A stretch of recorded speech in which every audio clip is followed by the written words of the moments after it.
So hello. So let me start the first problem of unit 1. So if you see here, so a problem is given as obtain the per unit impedance and reactance diagram of the power system shown in figure. So there is a single line diagram given here. So in all the problems you will be given a single line diagram like this. Occasionally, in very rare cases, there may not be any diagram in the question in unit 1. Instead they will be giving directly the data. So inga, if you see, there are few components as we studied in the last class. So the same diagram I have taken here. So this is a generator 1 and there are 4 buses, 1, 2, 3 and 4. So there are 4 buses here. So to bus 1, 2 components are connected. One is generator 1, another one is load A. So in between bus 1 and 2 there is a transformer 1. In between buses 2 and 3 there is a transmission line. So it is mentioned as TL here. And in between buses 3 and 4 again there is a transformer 2. Then if you look at here, so here to bus 4 there are 3 components connected here. One is generator G2, another one is generator G3, another one is load B. So these are all the components. The ratings of these components are given here. So if you see here, for generator 1 it is rated as 30 MVA, that is MVA rating rated as 30, 10.5 kV, and the reactance double dash in the sense subtransient reactance. Subtransient reactance is equal to 1.6 ohms. So here it is given in ohms. So you might see this ohms. Okay. So for generator 2, that is here generator 2. So it is given as 15 MVA, 6.6 kV, x double dash is equal to 10%. So for the last generator G3, so it is given as 25 MVA, 6.6 kV, and the reactance x double dash is given as 20%. So if you see for generator 2 and 3, x double dash is given in percentage. So இது வந்து percentageலயும் கொடுக்கலாம். So instead of giving us 10%, they may give you as 0.1 per unit. So like that they may give. Or instead of giving us 20%, they may also give us 0.2 per unit. So both are same. So if you convert that percentage into per unit, it will be 0.1 per unit and 0.2 per unit. So இப்போ கொஸ்டினில் X value கொடுக்கும்போது ஒன்று அவங்க ஓம்ஸில் கொடுக்கலாம், இல்லைன்னா பர்சன்டேஜில் இல்லை per யூனிட்டில் கொடுக்கலாம். ஸோ இதுதான் மொத்தம் டேட்டாஸே. அப்போ for each component generators MVA கொடுத்துருக்காங்க, கேவி கொடுத்துருக்காங்க, அதே மாதிரி எக்ஸ் டபுள் டேஷ் வேல்யூ கொடுத்துட்டாங்க. டபுள் டேஷ்னா சப்ட்ரான்ஷன் ரியாக்டன்ஸ். யூனிட் 1 பொறுத்த வரைக்கும் there is no need to worry about what is thus double dash, single dash. இல்லை சப்போஸ் இங்கே வந்து if they are giving it as star grounded through reactance, இப்படி ஒவ்வொருக்கும் generator கொடுப்பாங்க, ஒவ்வொரு காம்பனண்ட்டும் கொடுப்பாங்க. Let it be star neutral grounded, இப்படி எது கொடுத்துருந்தாலும் அதை பற்றி நீங்கள் வரி பண்ண வேணாம். எக்ஸப்ட் ஒன்லி ஒன் கேஸ், அதை நம்ம வரும்போது பார்த்துக்கலாம். So there is no need to worry about the connections as well as whether it is subtransient or ஒரே ஒரு dash போட்டிருந்தா transient சொல்லுவாங்க. அது there is no need to worry about that. Okay. So let us come to transformer data. So there are 2 transformers which is mentioned here as T1 and T2. So for T1 you can see that for T1, so it is 15 MVA, 33.11 kV, and x is equal to 15.2 ohm at HT side. So 15 MVA, 33.11 kV, 33 by 11 kV, x is equal to 15.2 ohms at HT side. So for T2 it is same rating, 15 MVA, voltage rating is 33 divided by 6.2 kV, and x is equal to 16 ohm at HT side. So if I see here, there are 2 transformers, so both the ratings are given here. And for T1, T2 it is given here. So for transmission line, in between bus 2 and 3 there is a transmission line. So transmission line, it is given as 20.5 ohms per phase. It is given as 20.5 ohms per phase, and there is no voltage rating or power rating is given. So நம்ம new value கண்டுபிடிக்கும் போது we will be taking what is the value of power voltage நமக்கு கண்டுபிடிச்சிடலாம். So அது வந்து ஒரு வரி கிடையாது, நம்ம சால்வ் பண்ணும்போது நீங்கள் பார்க்கலாம், உங்களுக்கு ஈஸியாக புரியும். So again there are two loads, load A and load B. So in load A the rated as power is given as 15 megawatts. So இதெல்லாம் வந்து அப்பரண்ட் பவரில் இருக்குது ஜென்ரேட்டர். லோடு பார்த்தீங்கன்னா மெகாவாட்ஸில் இருக்குது 15 megawatts, and load rating 11 kV, 0.9 power factor lagging. So it's a static load whose power rating is 15 megawatts, 11 kV and 0.9 power factor lagging. Then there is one more load, load B. So it is counted at bus 4 here, load B, static load, arrowhead, static load. So for load B the voltage rating is 6.2 kV. So power கொடுக்கும்போது they have also given you real power as well as reactive power. அதாவது மெகாவாட்ஸ்லையும் கொடுத்துருக்காங்க, MERலையும் கொடுத்துருக்காங்க. So real plus J reactive is given as, அதாவது Pன்னு சொல்லுவாங்க, real power P plus J reactive power Q is nothing but apparent power. So sum of these two powers, real and reactive, it gives you the apparent power S. So அப்போ for load A real power மட்டும் கொடுத்துருக்காங்க, for reactive power apparent power கொடுத்துருக்காங்க, power factor கொடுக்கல. Okay, so இது load solve பண்ணுறது மொத்தமே ஒரு 4 type of load தான் இருக்குது. அதை சால்வ் பண்ணுறது எப்படி நம்ம கற்றுக்கிட்டோம், ரொம்ப ஈஸி. நான் லாஸ்ட்டாக தனியாக நடத்திட்டு 4 லோடும் உள்ளே வரும்போது சொல்லும் போது உங்களுக்கு ஈஸியாக புரிஞ்சிடும். ஸோ 4 லோடுக்கும் சின்ன வித்தியாசம் தான் இருக்கும், ஃபார்முலாஸ்லாம் ஒன்று தான், அந்த இசட் ஆக்சுவல் கண்டுபிடிக்கிற இடத்துல மட்டும் ஒரு சின்ன வித்தியாசம் இருக்குது. அதை மட்டும் நம்ம என்னென்னு நடத்தும் போது பார்த்துக்கலாம். ஸோ இவ்வளோ தான் ப்ராப்ளம். அப்போ என்ன கொடுக்குறாங்க, ஒரு ப்ராப்ளமில் சிங்கிள் அண்ட் டயக்ராம் கொடுப்பாங்க, அதில் எல்லா காம்பனன்ட்ஸும் இருக்கும்.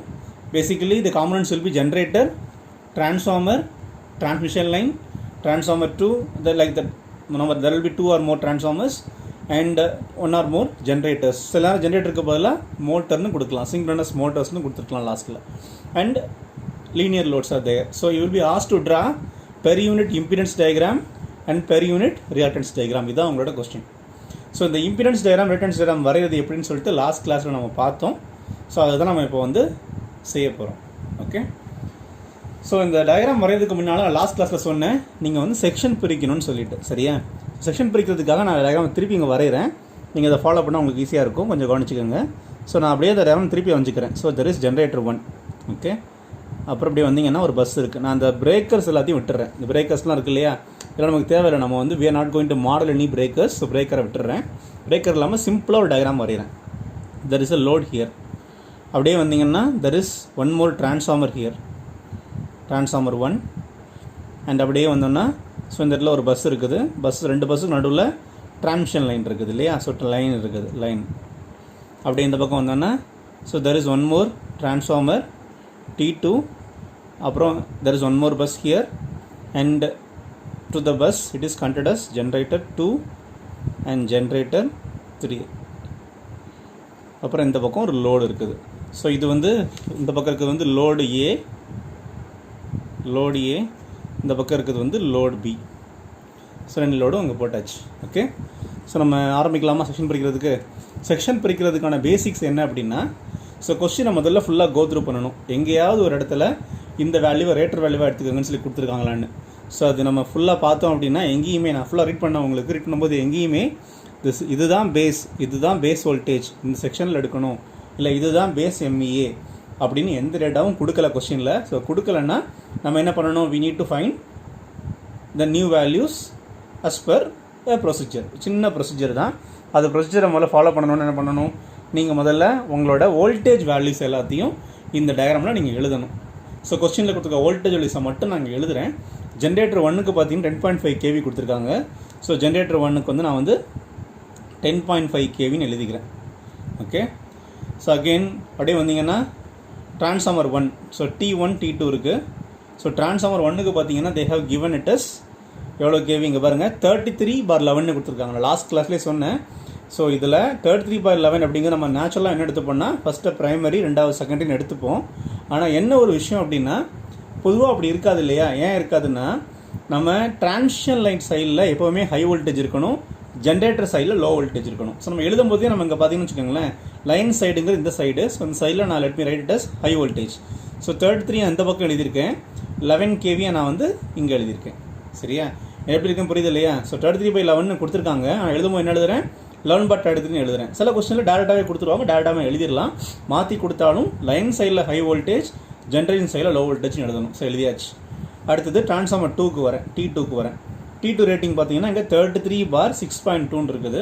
ஸோ 33ங்கிறது ஹை வோல்டேஜ், 6.2ங்கிறது லோ வோல்டேஜ் நான் எழுதியிருக்கேன். ஓகே, அடுத்து ஜென்ரேட்டர் 2. ஜென்ரேட்டர் 2 பார்த்தீங்கன்னா generator 2, so it is given as generator 2க்கு பார்த்தீங்கன்னா 6.6 kV. 2க்கும் 3 ரெண்டுத்துக்குமே 6.6 kV தான் கொடுத்துருக்காங்க. நாங்கள் எழுதிக்கிறேன் 6.6 6.6 எழுதியாச்சு. ஸோ லோடுக்கு வேணால் வோல்டேஜ் எழுதிக்கலாம். லோட் பார்த்தீங்கன்னா ஒரு லோடு வந்து 11 kV, லோடு ஏ வந்து 11 kV. So 11 kV. லோட் 2 பார்த்தீங்கன்னா லோட் 2 வந்து 6.2 kV. So 6.2 kV. So load B 6.2 kV, load A 11 kV. நான் ரெண்டுமே எழுதி வச்சிட்டேன். செக்ஷன் பிரிக்கலாமா? ஓகே, செக்ஷன் பிரிக்கிறது நான் உங்கள்கிட்ட என்ன சொன்ன லாஸ்ட் கிளாஸில், டிரான்ஸ்ஃபார்மரோட டெஃபினிஷன் தான். So transformer is a static device which transfers power from one circuit to another circuit. So which transfers power, இல்லையா, பவரை ட்ரான்ஸ்ஃபர் பண்ணும். without any change in value, it will transfer power from one circuit to another circuit without changing frequency. So பவரை transfer பண்ணும், ஆனால் voltage என்ன பண்ணும்?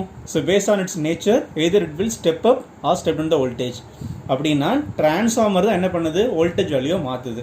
அப்போ டிரான்ஸ்ஃபார்மரை base பண்ணி நம்ம என்ன பண்ணணும், we need to define the sections. அதை பண்ணலாமா? ஸோ நம்ம என்ன பண்ண போகிறோம்னா, டிரான்ஸ்ஃபார்மரில் நடுவில் பார்ட்டிஷன் பண்ண போகிறோம். ஓகே, ஸோ இங்கே வந்து 10.5 kV ஜெனரேட் பண்ணி வருது. டிரான்ஸ்ஃபார்மர் எப்போ பிரைமரி வரைக்கும் அந்த வோல்டேஜ் தான் இருக்கும். பிரைமரிக்கு அப்புறம் என்ன ஆகும், வோல்டேஜ் மாறும் இல்லையா? அப்போ up to primary of transformer 1 it is divided as one section. Okay, one section. And இப்போ 33 kV இங்கே வந்துருச்சு. ஸோ இந்த 33 kV, this 33 kV will not change until the next transformer. அது வரைக்கும் மாறாது இல்லையா? அப்போது இந்த 33 kV T1ஓட ப்ரைமரியில் செகண்டரியில் ஆரம்பித்து T1 செகண்டரியிலேருந்து T2ஓட ப்ரைமரி வரைக்கும். ஸோ இது வரைக்கும் நம்ம என்ன பண்ணலாம், let us make it as second section.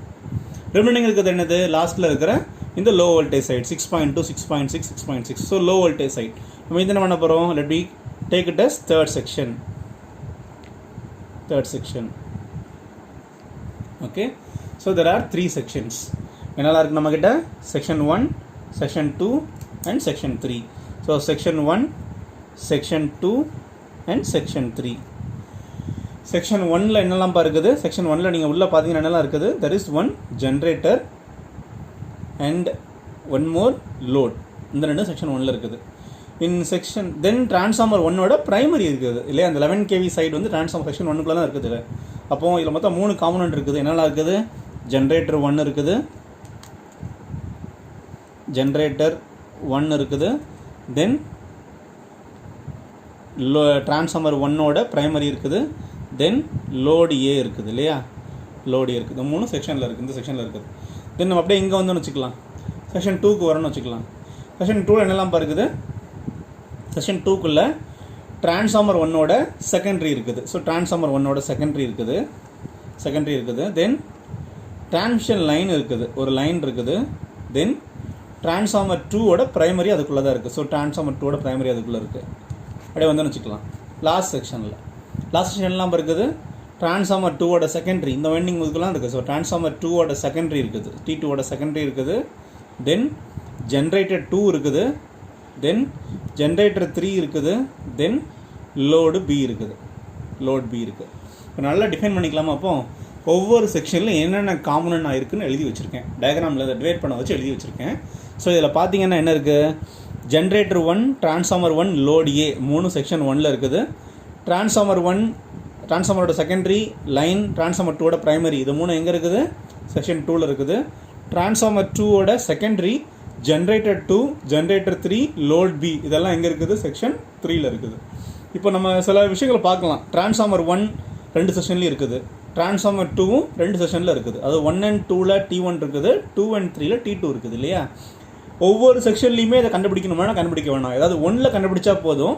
Remaining அடுத்த செக்ஷனில் நீங்கள் கண்டுபிடிச்சாலும் you will be getting same answer. So இப்போ இங்கே இருக்க ஒவ்வொரு காம்பனண்ட்டுக்கும் நம்ம என்ன பண்ணணும், we need to find a value of impedance.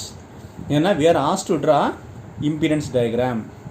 அதனால் பண்ணணும் நம்ம இதில் ஒவ்வொன்றுத்துக்கும் ZT1, ZT1, ZG1, ZT1, Z load A, ZT1, Z line, ZT2, then ZT2, ZG2, ZG3, Z load B. நம்ம என்ன பண்ண போகிறோம், இந்த ஒவ்வொன்றத்தோட இம்பிடன்ஸை நம்ம கண்டுபிடிக்க போகிறோம். நம்மளோட எய்மே அதுதான். இந்த இம்பிடன்ஸை கண்டுபிடிச்சிட்டோம்னா இதுக்கு இம்பிடன்ஸ் டயக்ராம் ஒன்று வரையணும். அந்த டயக்ராம் நம்ம என்டர் பண்ணிடலாம். இம்பிடன்ஸ் டயக்ராம் வரைகிறது ரொம்ப ரொம்ப ஈஸி. இந்த 4 பஸ் இருக்குது இல்லையா, டயக்ராமில் 4 பஸ் இருக்குல்ல, 1 2 3 4 4 பஸ்ஸை நீங்கள் வரைஞ்சிட்டு இங்கே இருக்கிற ஒவ்வொரு காம்பனண்ட்டுக்கு பதிலாகவும் லாஸ்ட் பஸ் நம்ம பார்த்தோம். ஒரு ஜென்ரேட்டர்னால் அதுக்கு ஒரு இம்பிடன்ஸும் ஒரு சோர்ஸும் போடணும். ஒரு மற்ற இருக்கிற காம்பனண்ட்ஸ் எல்லாத்துக்கும், ஜென்ரேட்டர் எல்லாத்துக்கும் ஒரு இம்பிடன்ஸ் மட்டும் போட்டால் போதும். ட்ரான்ஸ்ஃபார்மருக்குலாம் இம்பிடன்ஸ் மட்டும் போட்டால் போதும். இந்த மாதிரி என்ன பண்ணணும், நீங்கள் ஒரு டயக்ராம் வரையணும். அதை முதல்ல வரைஞ்சிடலாமா, வரைஞ்சிட்டு அதோட வேல்யூஸை கண்டுபிடிச்சி என்டர் பண்ணுறோன்னா முடிஞ்சிடும் ப்ராப்ளம், அவ்வளோதான். ஸோ இதில் பார்த்தீங்கன்னா நான் ப்ரொசீட் பண்ணுறேன். ஒரு டயக்ராம் வரையல. Let me draw the impedance diagram. இதுதான் என்னோட ஆன்சராக இருக்கணும். பட் நம்ம ஆன்சர் வரைகிறதுக்கு முன்னால் அது வேல்யூஸ் இல்லாமல் ஒரு டயக்ராம் மட்டும் வரைஞ்சி வச்சுக்கலாம். ஸோ மை இம்பிடன்ஸ் டயக்ராம் வரையலாமா? இம்பிடன்ஸ் டயக்ராம் வரையறதுக்கு நான் என்ன பண்ணுறேன்னா, ஸோ இங்கே ஃபஸ்ட் என்ன இருந்துச்சு, தெர் இஸ் ஒன் நல்லா ஞாபகம் வச்சுக்கோங்க, ஜென்ரேட்டர் இல்லையா. ஜென்ரேட்டர் நான் என்ன பண்ணுறேன், முதல்ல பஸ்ஸஸ் வரைஞ்சிக்கலாம். 1, அப்புறம் 2வது பஸ்ஸு, அப்புறம் 3வது பஸ் இருந்துச்சு, அப்புறம் 4வது பஸ் இருந்துச்சு. 4 பஸ்ஸையும் நாங்கள் வரைஞ்சி வச்சுருக்கேன். பஸ் 1ல் ஒரு ஜென்ரேட்டர் லோடு இருந்துச்சு. இந்த ஜென்ரேட்டர் லோடெல்லாம் வெர்டிக்கலாக வரையணும். எல்லா கொஸ்டின்லையும் அப்படி தான் வெர்டிக்கலாக வரைங்க, அப்போ தான் டயக்ராம் ஈஸியாக இருக்கும் வரைகிறதுக்கு. ஸோ அதனால் வெர்டிக்கலாக வரைய போகிறேன்.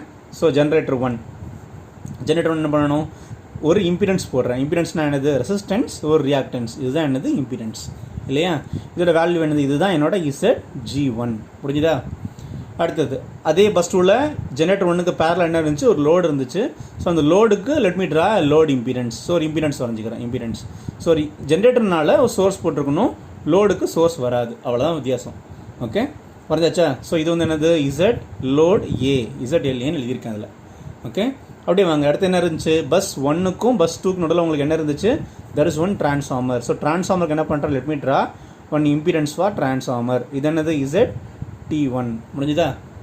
அடுத்து என்ன இருந்துச்சு, 2க்கும் பஸ் 3க்கும் நடுவில் there is one transmission line. அதுக்கு let me draw an impedance. So resistance ஒரு ரியாக்டன்ஸ். முடிஞ்சுதா? அப்புறம் என்ன இருக்கும், பஸ் 3க்கும் பஸ் 4க்கும் நடுவில் there is one more transformer. இது லைன். ஸோ Z லைன் எழுதிக்கிறேன். 3க்கும் 4க்கும் நடுவில் one more transformer. Let me draw the transformers. ஒரு இம்பிடன்ஸ் போட்டிருக்கேன், ZT2. அப்போ என்னலாம் நான் வரைஞ்சிருக்கேன் இது வரைக்கும், ஐ ஹேவ் ட்ரான் ஒரு ஜென்ரேட்டர், அப்புறம் ஒரு லோடு A, அப்புறம் ஒரு டிரான்ஸ்ஃபார்மர் 1, அப்புறம் ஒரு லைன், அப்புறம் டிரான்ஸ்ஃபார்மர் 2. அதுக்கப்புறம் இந்த பக்கம் என்ன இருக்குது, பஸ் 4க்கு அப்புறம் என்ன இருந்துச்சு, 3 விஷயம் இருந்துச்சு. அதாவது 2 ஜென்ரேட்டர் ஒரு லோடு இருந்துச்சு. வரைஞ்சிக்கலாமா? ஸோ நம்ம டயக்ராம் இருக்க மாதிரியே வரைய போகிறோம். ஸோ 2 ஜென்ரேட்டர் முதல்ல வரையணும். அதுக்கு என்ன பண்ணலாம், ஃபஸ்ட்டு ஒரு ஜென்ரேட்டர். ஸோ G2 இல்லையா. ஸோ ஜென்ரேட்டருக்கு ஒரு இம்பிடன்ஸ். அதுக்கப்புறம் என்ன பண்ணணும், நீங்கள் ஒரு சோர்ஸ் போட்டுக்கணும். இது G2, ZG2. அப்புறம் அதுக்கு பேரலாக இன்னொரு ஜென்ரேட்டர் இருந்துச்சு. ஸோ ஜென்ரேட்டரில் வரைகிறேன். ஸோ இன்னொரு இம்பிடன்ஸ் போட்டிருக்கேன். இது என்னது, ZG3. அப்புறம் 3வது என்ன இருந்துச்சு, ஒரு லோடு இருந்துச்சு, லோடு. ஸோ லோடுக்கு என்ன பண்ணுறேன், let me draw and impedance. லோடுக்கு இம்பிடன்ஸ் மட்டும்தான் இம்பிடன்ஸ் வந்தாச்சு. இப்போ எல்லாம் வந்தாச்சா? இது எல்லாத்தையும் என்ன பண்ணணும், நீங்கள் எல்லாத்தையும் கீழே என்ன பண்ணணும், அவ்வளோத்தையும் கனெக்ட் பண்ணிடணும். கனெக்ட் பண்ணிட்டீங்கன்னா இதுதான் என்னோட இம்பிடன்ஸ் டயக்ராம். ஓகே, எல்லாத்தையும் என்ன பண்ணுறேன், நான் இங்கே எல்லாத்தையுமே என்ன பண்ணியிருக்கேன், கனெக்ட் பண்ணியிருக்கேன். கீழே எல்லாத்தையும் கனெக்ட் பண்ணியிருக்கேன். கனெக்ட் பண்ணிட்டா இதுதான் என்னோட இம்பிடன்ஸ் டயக்ராம் முடிஞ்சு போச்சு. ஓகே, இப்போ இதுதான் இப்போ நம்ம எழுதியிருக்கோம்ல வேல்யூஸு. ஸோ இது ZLB நம்ம எழுதியிருக்கோம்ல வேல்யூஸ். ஸோ இந்த வேல்யூஸ் எல்லாத்தையும் நம்ம என்ன பண்ணணும், கண்டுபிடிச்சு இந்த டயக்ராமில் என்டர் பண்ணணும். அவ்வளோதான் விஷயம், வேறு எதுவும் கொஸ்டின் கிடையாது. என்டர் பண்ணணும். இது இம்பிடன்ஸ் டயக்ராம். அப்புறம் ரேட்டன்ஸ் டயக்ராம் கேட்டிருந்தாங்க. ரேட்டன்ஸ் டயக்ராம் என்னது, இங்கே இருக்கிற ரெசிஸ்டன்ஸ் எல்லாம் வரையக்கூடாது. ஸோ இதில் என்ன பண்ணணும், நீங்கள் இதை அழிச்சிடணும். ஒவ்வொன்றும் ரெசிஸ்டன்ஸை மட்டும் அழிச்சு என்ன பண்ணணும், ரேட்டன்ஸை மட்டும் வச்சுருக்கணும். வச்சுருந்தீங்கன்னா அதுக்கு டயக்ராமுக்கு பேர் என்னது, ரேட்டன்ஸ் டயக்ராம். ரேட்டன்ஸ் டயக்ராமில் லோடு வரையணும் அவசியம் கிடையாது. Load we can neglect load. So அப்போ என்ன பண்ணிடலாம், லோடை அழிச்சிடலாம். ZLAவும் ZLBயும் அழிச்சிடலாம். ஸோ நம்ம லாஸ்ட்டில் வரைஞ்சி காமிக்கலாம். இல்லை இப்போ வரைஞ்சிருவோம் reactance diagram. So how to draw reactance diagram for this impedance diagram. So draw reactance diagram. To draw reactance diagram first என்ன பண்ணணும், அந்த பஸ்ஸஸ் அப்படி வரைஞ்சிக்கலாம். 1 2 3 and 4 4 பஸ் இருக்குது, வரைஞ்சாச்சு. ஓகே, ஸோ ஃபஸ்ட் என்ன பண்ணணும், ஜென்ரேட்டர் 1. அது ஜென்ரேட்டர் 1க்கு ஒரு ரியாக்டன்ஸும் ஒரு சோர்ஸ் மட்டும் தான் போட்டிருக்கேன், ரெசிஸ்டன்ஸ் போடல, எடுத்துட்டேன். லோடையும் விட்டுறேன். சரியா? அப்படியே வந்தீங்கன்னா அப்புறம் என்ன இருக்கும், ஒரு டிரான்ஸ்ஃபார்மர் இருக்கும். டிரான்ஸ்ஃபார்மருக்கு ஒரு வைண்டிங் போட்டாச்சு. இது ரியாக்டன்ஸ்னால XG1 எழுதியிருக்கேன், அதே மாதிரி XT1 எழுதியிருக்கேன். அப்புறம் டிரான்ஸ்மிஷன் லைன், அதுக்கு ஒரு ரியாக்டன்ஸ் போட்டிருக்கேன். இது வந்து X லைன் எழுதியிருக்கேன். அப்புறம் டிரான்ஸ்ஃபார்மர் 2க்கு ஒரு ரியாக்டன்ஸ் போட்டிருக்கேன். இதை வந்து XT2 எழுதியிருக்கேன். அப்புறம் இங்கே என்ன இருந்துச்சு, 2 ஜென்ரேட்டர், ஒரு லோடு. நமக்கு லோடு கிடையாது, 2 ஜென்ரேட்டர் மட்டும்தான். ஸோ ஃபஸ்ட்டு ஒரு ஜென்ரேட்டர் வரைஞ்சிக்கலாம், அதுக்கு ஒரு ரியாக்டன்ஸ், ஒரு சோர்ஸு. இதை என்ன எழுதுவீங்க நீங்கள், XG2. அப்புறம் அதுக்கு பேரலாக இன்னொரு ரியாக்டன்ஸ், ஒரு சோர்ஸு. அடுத்த ஜென்ரேட்டர் XG3. அப்போ இதில் என்னென்ன இருக்குது, எதுலேயுமே ரெசிஸ்டன்ஸ் இல்லை, எதுலேயுமே ரெசிஸ்டன்ஸ் வரையலை. நம்ம என்ன பண்ணியிருக்கோம், அதுக்கப்புறமா லோடை நெக்கிள் பண்ணிட்டோம். இதுதான் என்ன டயக்ராம், இது ரியாக்டன்ஸ் டயக்ராம். ஸோ இதை ஜாயின் பண்ணிடலாமா, முடிஞ்சு போச்சு. ஸோ இப்போ நம்ம கொஸ்டினில் கொடுத்துருக்க கொஸ்டினுக்கு we have drawn and impedance diagram, reactance diagram. நம்மளோட வேலை என்ன, இந்த வேல்யூஸை கண்டுபிடிச்சி எழுதுறது. இம்பிடன்ஸ் டயக்ராம் வேல்யூஸ் நீங்கள் கண்டுபிடிச்சிட்டாலே டேரெக்டாக ரியாக்டன்ஸ் டயக்ராம் நீங்கள் வேலை எழுதிடலாம். என்ன வித்தியாசம் ரெண்டுத்துக்கும், இம்பிடன்ஸ் டயக்ராம்னா ரெசிஸ்டன்ஸ் ரியாக்டன்ஸ் இருக்கணும், ரியாக்டன்ஸ் டயக்ராம் ரியாக்டன்ஸ் மட்டும் இருக்கணும் இல்லையா? அப்போ உங்களுக்கு வர்ற ஆன்சரில் இப்போ R + JXன்னு கிடைக்கும் இல்லையா? எக்ஸை மட்டும் எடுத்து இங்கே எழுதுனீங்கன்னா, மறுபடியும் சொல்கிறேன், இம்பிடன்ஸ்னால் R + JX. ஏன்னா உங்களுக்கு ரெசிஸ்டன்ஸ் இருக்கனால R + JXன்னு இருக்கும். சில கொஸ்டினில் இம்பிடன்ஸ் கொடுத்தா தான் அதுவும் இருக்கும். வெறும் எக்ஸ் மட்டும் தான் கொஸ்டினில் கொடுத்தாங்கன்னா உங்களுக்கு இம்பிடன்ஸ் டயக்ராம், ரியாக்டன்ஸ் டயக்ராம் ரெண்டுலேயுமே வேல்யூ கூட ஒரே மாதிரி தான் இருக்கும். ஏன்னா R 0 ஆகிடும், வேல்யூ கூட ஒரே மாதிரி தான் இருக்கும். ஸோ எடுத்து இங்கே எழுதிங்கன்னு வச்சுக்கோங்க, எக்ஸ் வேல்யூ எங்கே எழுதணும், R + JX வேல்யூ எங்கே எழுதணும், அவ்வளோதான். என்டர் பண்ணிட்டோன்னா வேல்யூ முடிஞ்சிடும். ப்ரொசீட் பண்ணலாமா ப்ராப்ளம்? ஸோ இந்த ப்ராப்ளம் ப்ரொசீட் பண்ணுறதுக்கு நம்ம அன்றைக்கே லாஸ்ட் கிளாஸில் பார்த்தோம், மொத்தமே 2 ஃபார்முலா தான் இருக்குது. Okay, so first formula to proceed. Okay, நம்ம வேலை என்ன, நமக்கு வந்து Z per யூனிட் கண்டுபிடிக்கணும் இல்லையா? Z per யூனிட் நியூ தான் நீங்கள் கண்டுபிடிக்கணும். சப்போஸ் உங்களுக்கு கொஸ்டினில் கொடுத்துருக்கிற Z இல்லைனா X எவ்வளோ கொடுத்துருப்பாங்க இல்லையா, X இல்லை X டபுள் டேஷ் அப்படினாலும் இருக்கலாம். அந்த வேல்யூ, இந்த கிவன் வேல்யூ வந்து ஒரு வேளை உங்களுக்கு ஓம்ஸில் இருந்துச்சுன்னா ஃபார்முலா என்ன, பெர் யூனிட் வேல்யூனா என்னது, what is per unit value, it is the ratio of actual value to the base value இல்லையா? அப்படின்னா ஓம்ஸுங்கிறது தான் ஒரு ஆக்சுவல் யூனிட். அப்போ உங்களுக்கு ஆக்சுவல் கொடுத்துருவாங்க. அப்படின்னா ஃபார்முலா என்னது, Z actual divided by Z base. Okay, Z base. அப்புறம் Z actualங்கிறது கொஸ்டினில் கொடுத்துருவாங்க. Z base கண்டுபிடிக்கிறது, Z base ஃபார்முலா என்ன, Z base is equal to formula என்னது, KVB, அது KV base new square divided by MVA base. So base KV new base KV ஒன்று கண்டுபிடிக்கணும், அதோட square divide by MVB new. இதுதான் என்னது Z பேஸோட formula. Okay, அடுத்தது ஒருவேளை இதே ZRX வந்து உங்களுக்கு வந்து பர்சன்டேஜ்லேயோ இல்லைன்னா பெர் யூனிட்லேயே கொடுத்தா ஃபார்முலா என்ன பார்த்தோம் நம்ம, Z per unit new is equal to Z per unit given, Z per unit given. ஏன்னா இந்த Z per unit, Z வந்து ஆல்ரெடி பெர் யூனிட்லேயோ பர்சன்டேஜ்லேயோ கொடுத்துருப்பாங்க, அது நம்ம எழுதிடுறோம். சரி, per unit given into formula என்னது, KVB base KV given divided by base KV new square into MVAB new divided by MEAB given. இதானது ஃபார்முலா. இதில் என்ன இருக்குது உங்களுக்கு, கிவன். ஸோ இதில் மொத்தம் 3 கிவன் வேல்யூ இருக்குது. ஒன்று Z கிவன், நம்ம ப்ராப்ளமில் பார்த்தோம். ஒரு ஜென்ரேட்டர் அப்படின்னா அதுக்கு ஒரு XO ZO கொடுத்துருந்தாங்க, ஒரு KV கொடுத்துருந்தாங்க, ஒரு MVA கொடுத்துருந்தாங்க. ஸோ இந்த 3 தான் உங்களுக்கு கொஸ்டினில் கொடுத்துருப்பாங்க இல்லையா? ஸோ இந்த ரவுண்ட் பண்ணியிருக்க 3 கொடுத்துருப்பாங்க. இதெல்லாம் கிவன் வேல்யூஸ். அகைன் மறுபடியும் பாருங்கள், if you know the value of KVB new, MEAB new values தெரிஞ்சால் நீங்கள் என்ன பண்ணிடலாம், Z per unit நியூ கண்டுபிடிச்சிடலாம். அப்போது பர்சன்டேஜில் கொடுத்தாலும் சரி, பெர் யூனிட்டில் கொடுத்தாலும் சரி, ஓம்ஸில் கொடுத்தாலும் சரி, மொத்தமே 2 ஃபார்முலா தான். ஓம்ஸில் கொடுத்தா ஒரு ஃபார்முலா, பர்சன்டேஜ் ஆர் பெர் யூனிட்டில் கொடுத்தா இன்னொரு ஃபார்முலா, அவ்வளோதான். மொத்தமே இவ்வளோ தான் இருக்குது. ஸோ இப்போ நம்ம ப்ரொசீட் பண்ண என்ன பண்ணணும், எனக்கு தேவை இந்த ஃபார்முலா சப்ஸ்டிட்யூட் பண்ணுறதுக்கு இந்த ஆக்சுவல் வேல்யூ ஆகட்டும், ஆக்சுவலுங்க நத்திங் பட் என்ன வேல்யூ, கிவன் வேல்யூ இல்லையா? கிவன் தான் ஆக்சுவல் வேல்யூ, வேறு ஒன்றும் இல்லை. ஸோ இந்த ஆக்சுவல் வேல்யூ ஆகட்டும், இங்கே கிவன் வேல்யூஸ் ஆகட்டும் கொஸ்டினில் இருக்கும். எனக்கு I want only KVB new and MEAB new. So I want only new values. So if I know new values, I can proceed I can proceed to the problem. Substitute பண்ணி முடிச்சிடலாம். So for each and every component நம்ம இங்கே எழுதியிருக்கோம் இல்லையா, so நம்ம இங்கே எழுதியிருக்க மாதிரி for to each and all these values I need to find. நம்ம ஒவ்வொரு செக்ஷன்லையும் கண்டுபிடிக்கணும்னு அவசியம் இல்லை. ட்ரான்ஸ்ஃபார்மர்ஸ் மட்டும் ரிப்பீட் ஆகிறதுனால ஏதாவது ஒரு செக்ஷனில் சால்வ் பண்ணால் போதும். எதர் இப்போ T1 சால்வ் பண்ணணும், செக்ஷன் 1ல் சால்வ் பண்ணணும், இல்லைனா செக்ஷன் 2ல் சால்வ் பண்ணணும். ரெண்டுலேயும் சால்வ் பண்ண அவசியம் இல்லை. சால்வ் பண்ணாலும் you will be getting the same answer. Section பிரிச்சாச்சு சார். நம்ம எப்படி சார் வோல்டேஜ் நியூ வேல்யூஸ் கண்டுபிடிக்கிறது? இப்போ தான் அடுத்த கொஸ்டின் இருக்கும், கண்டுபிடிக்கணும் இல்லையா? எப்படி கண்டுபிடிக்கலாம் சொல்லுங்கள். லாஸ்ட் கிளாஸில் நான் இதே ப்ராப்ளம் நம்ம பார்த்தோம். ஒரு பாக்ஸ்லாம் நான் பெயிண்டில் போட்டு பாக்ஸ்லாம் போட்டு உங்களுக்கு நான் எக்ஸ்பிளைன் பண்ணேன், ஞாபகம் இருக்கா? நம்ம எப்படி இதை சால்வ் பண்ண போகிறோம் அப்படிங்கிறத எக்ஸ்பிளைன் பண்ணேன். எப்படி சால்வ் பண்ண போகிறோம்? ஸோ இங்கே பாருங்கள், we need two values. அதாவது MEAB அப்படிங்கிற வேல்யூ இருக்கு இல்லையா, MEAB நியூங்கிற value. So that value, so it is same throughout the diagram. ஏன் அப்படி சேமாக இருக்குன்னு சொன்னேன்? So what is the transformer definition? So transformer transfers power from one circuit to another circuit இல்லையா? So transformer transfers power from one circuit to another circuit. So what is the meaning? So transformer, it will transfer power, there will not be any change. Actually if we consider losses, we need to account losses, so there will be slight deviation, but for analysis purpose we won't consider transmission loss. So instead we will be fixing it as whatever generator power is there, it will go to the load. அது வரைக்கும் கடைசி வரைக்கும் போகும் நம்ம எடுத்துக்கிறோம். சரியா? Proceed பண்ணலாமா? இப்போ நம்ம என்ன பண்ணணும்? அப்போ for each section I need to find two things. One is what is the value of MEAB new and what is the value of KEB new.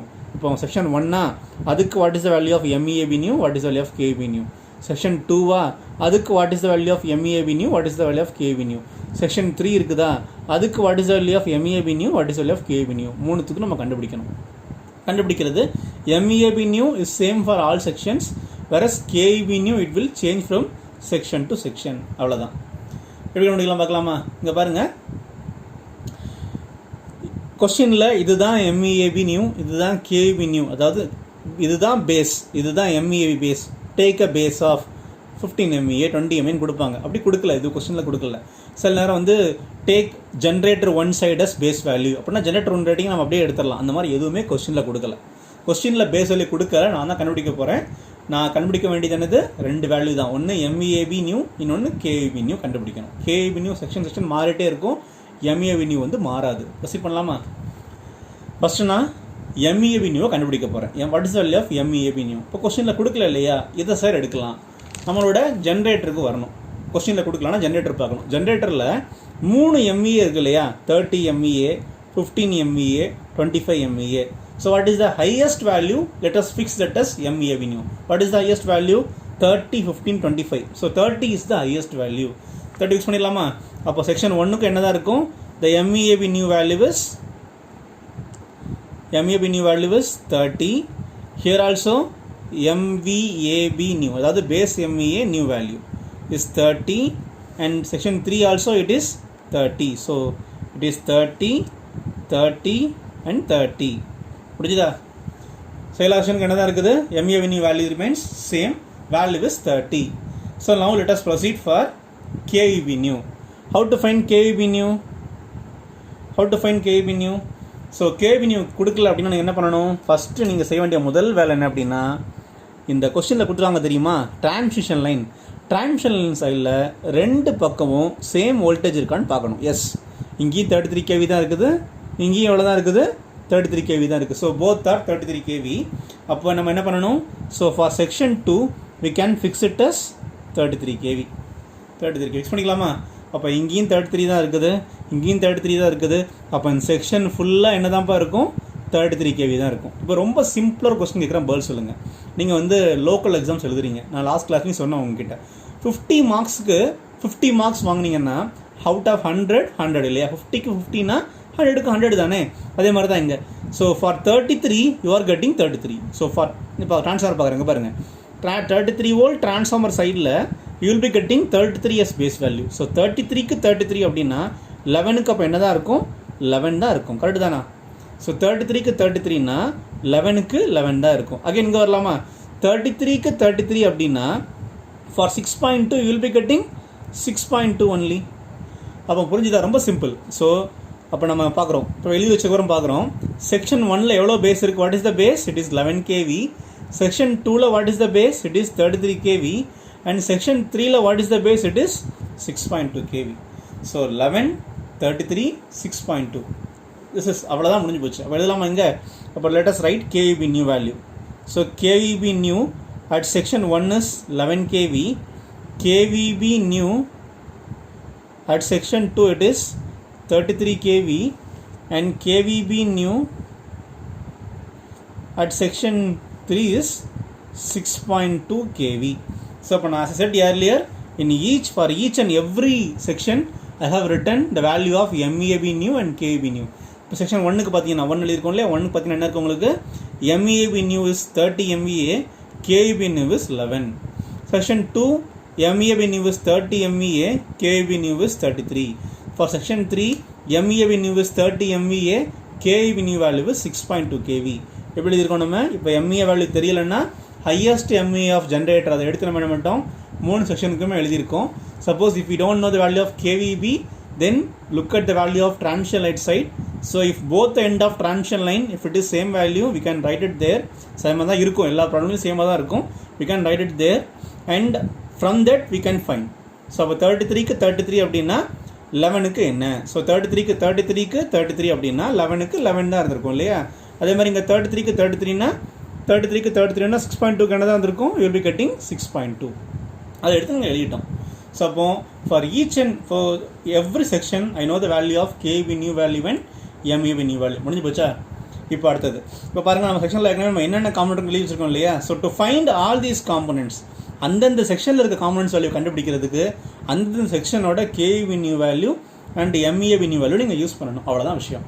அப்படின்னா இப்போ to find generator 1, transformer 1, load A, எதை use பண்ணணும் நீங்கள்? MEAB new value was 30, KVB new value was 11. முடிஞ்சுதா? So to find transformer 1, transmission line and transformer 2, what you need to use? You need to use MEAB new value was 30 MVA and KVB new value was 33. முடிஞ்சுதா? So to find the value of transformer 2, generator 2, generator 3 and load B, you need to use 30 MVA as MEAB new and 6.2 kV as KVB new. அவ்வளோதான், completed. So இப்போ நம்ம இதுதான் நம்ம கண்டுபிடிச்சி வச்சுருக்கோம். நம்ம இப்போ ஃபார்முலாவில் பார்த்தோம் இல்லையா? நம்ம ஃபார்முலா கீழே பார்த்தோம். ஒவ்வொரு வேல்யூ கண்டுபிடிக்கிறதுக்கும் நமக்கு இந்த given value, suppose if it is given ஓமில் இருந்தாலும் சரி, கிவன் வேல்யூ நமக்கு தெரியும். அதே மாதிரி பர்சன்டேஜ் ஆர் பெர்சன்டேஜ் கொடுத்தாலும் சரி, கிவன் வேல்யூ எனக்கு தெரியும் இல்லையா? எனக்கு என்ன தான் தெரியாது, ஒவ்வொன்றுத்துக்கும் இந்த இசல் வேல்யூஸ் கண்டுபிடிக்கணும்னா நியூ வேல்யூஸ் வேணும். இங்கேயும் என்ன வேணும்? நியூ வேல்யூஸ் வேணும். இந்த நியூ வேல்யூஸ் தான் நம்ம இப்போ கண்டுபிடிச்சி வச்சுருக்கோம், செக்ஷன் எழுதி பிரித்து வச்சுருக்கோம் இல்லையா? அப்போ நான் வரிசையாக இப்போ என்னோட ஒர்க் என்ன? ஒவ்வொரு காம்பனண்ட்டுக்கும் ஃபார்முலா சப்ஸ்டிட்யூட் பண்ணி வேல்யூ கண்டுபிடிக்கணும். கண்டுபிடிச்ச வேல்யூ எடுத்து என்ன பண்ணணும்? இம்பிடன்ஸ் டயக்ராம், ரெஃபரன்ஸ் டயக்ராம் பண்ணிக்கணும், நீங்கள் என்டர் பண்ணிக்கணும். அவ்வளோதான் விஷயம். ப்ரொசீட் பண்ணலாமா? ஸோ இப்போ வரைக்கும் நம்ம என்ன பண்ணியிருக்கோம்? கொஸ்டின் கொடுத்துருந்தாங்க, அதை நம்ம செக்ஷன் பிரித்தோம். பேஸ்ட் ஆன் வோல்டேஜ் என்ன பண்ணோம்? நம்ம செக்ஷன் பிரித்து வச்சுருந்தோம். வோல்டேஜ் வேல்யூ எழுதி வச்சுருந்தேன். ஒவ்வொரு செக்ஷனில் என்னென்ன காம்பனண்ட் இருக்குன்னு எழுதி வச்சுருந்தேன். அப்புறம் என்ன பண்ணேன்? I have drawn the impedance diagram as well as reactance diagram. So for each component நான் வேல்யூ ZG1, ZL எழுதி வச்சிருக்கேன். இந்த காம்பனண்ட் வேல்யூ நம்ம கடைசியாக கண்டுபிடிச்சு சப்ஸ்டியூட் பண்ணணும். இது ஒரு ரேட்டன்ஸ் டயக்ராம் எழுதி வச்சிருக்கேன். How to draw reactance diagram? we need to neglect லோடை விட்டுறலாம். then we need to consider only reactance alone. So ரெசிஸ்டன்ஸை விட்டுட்டு ரேட்டன்ஸ் மட்டும் போட்டிருந்தா ரேட்டன்ஸ் டயக்ராம். ஃபார்முலாவில் பார்த்தீங்கன்னா ரெண்டு ஃபார்முலா தான் இருக்குது. So one is for if Z value is given in ohms, one more is for if Z value is given in percentage or per unit. எப்படினாலும் கொடுக்கலாம். 10% அப்படின்னா 0.1 per unit, அவ்வளோதான். ஸோ அதனால் I want in per unit. So 10% கொடுத்தாலும் per unitலாம் substitute பண்ணுவீங்க நீங்கள். So முடிஞ்சு போச்சு, அவ்வளோதான். ஸோ ரெண்டு ஃபார்முலா தான் இருக்குது. ஒவ்வொரு காம்பனண்ட்டுக்கும் கொஸ்டினில் கொடுத்துருக்க எக்ஸ் என்ன அப்படின்னு பார்த்துட்டு, எந்த யூனிட்டில் இருக்குது, ஓம்ஸில் இருக்குதா, பர்சன்டேஜில் இருக்கா, per unitல இருக்கான்னு பார்த்துட்டு அதுக்கேற்ற மாதிரி ஷெட்யூல் ஃபார்முலா சப்ஸ்டிட்யூட் பண்ணணும். கிவன் வேல்யூஸ் கொஸ்டினில் இருக்கும், நியூ வேல்யூஸ் இப்போ நம்ம கண்டுபிடிச்சு இதில் எழுதியிருக்கோம். ஸோ அந்த செக்ஷனில் காம்பனண்ட் சப்ஸ்டிட்யூட் பண்ணுறோன்னா ஆன்சர் வந்துடும். ப்ரொசீட் பண்ணலாமா?